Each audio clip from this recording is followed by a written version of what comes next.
Good afternoon and welcome to Matters Financial and Geopolitical from a Frontier. Thank you for stopping by. African junk bonds are the beneficiary of that Wizard of Oz world I've written about, are the latest trophy in the global hunt for yield.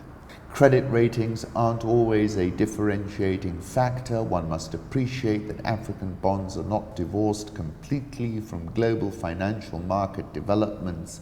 When it is risk off globally, they sell off. When it is risk on, they typically rally as well. And the impulse has been this sort of intense financial repression that we've seen. African countries have offered 6 of the best 10 returns this year among 74 developing nations in a Bloomberg Barclays Emerging Market Sovereign Index. Kenya's notes have handed investors a 20% return, almost double the 11% for the gauge. I wrote about this twice, Wizard of Oz, and in another article, Bond Yields in Tilt Mode. President John Magufuli urges Tanzania's women to set their ovaries free, have more babies to boost the economy. When you have a big population, you build the economy. That's why China's economy is so huge, he said. I know that those who like to block ovaries will complain about my remarks. Set your ovaries free. Let them block theirs, he said. Tanzania has a population of 55 million people and already one of the world's highest birth rates, around 5 children per woman. This is from All About Africa. These African countries leading world population growth will more than double their population sizes in the next few decades. Tanzania by 378%, DRC 304%, Ethiopia 156%, Egypt 120% if current fertility trends continue. Barrick Gold has fired a new salvo in its buyout battle for Acacia Mining. The improved results announced earlier this week by Acacia Mining are unsustainable, according to its majority shareholder Barrick Gold, which is trying to buy out the shares in the company it does not already own in an increasingly bitter takeover battle. Barrick said the 51% increase in second quarter production revealed by Acacia on Monday was down to developing a very high-grade part of an underground mine at its flagship North Mara asset in Tanzania.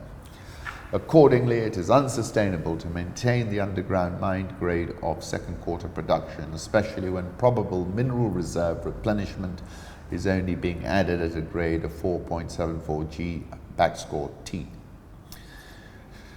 Based on a report by SRK, a leading industry consultant, Acacia says its shares are worth as much as 282 pence a share, which is 43% above the value of Barrick's offer. It's an incredible situation. South African all shares up 9.22% year to date. The South African Reserve Bank is likely to cut interest rates by 0.25% next week as a slowdown in the economy during the first 3 months of the year could turn worse if left unchecked. Dollar Rand, we're back below 14, but obviously rate cut talk should see us stabilize around these levels. Egyptian pound 16.6010, EGX 30 up 7.5% year to date. Nigeria's President Muhammadu Buhari, otherwise known as Baba Goslow, could name his cabinet nominees as soon as this week, the Senate President said on Wednesday, a move that could end more than a month without ministers. He was re-elected 4 months ago, but Nigeria has been without a cabinet since the ministers serving during his first term stepped down in May. Central Bank of Nigeria says banks will no longer receive interest payments on deposits exceeding $5.5 million. Nigerian all share down 6.92% this year. Ghana Stock Exchange down 6.64% this year. The Nairobi Securities Exchange launched the next derivatives market this morning. In 2014, betting expenditure constituted only 0.3% of all ad spending in Kenya. In 2018, have surpassed all categories to clock 22% in expenditure. This is a 5-year chart of the Kenya shilling and it remains within its range. The Nairobi all shares up 6% year to date, price to earnings ratio of 11.58.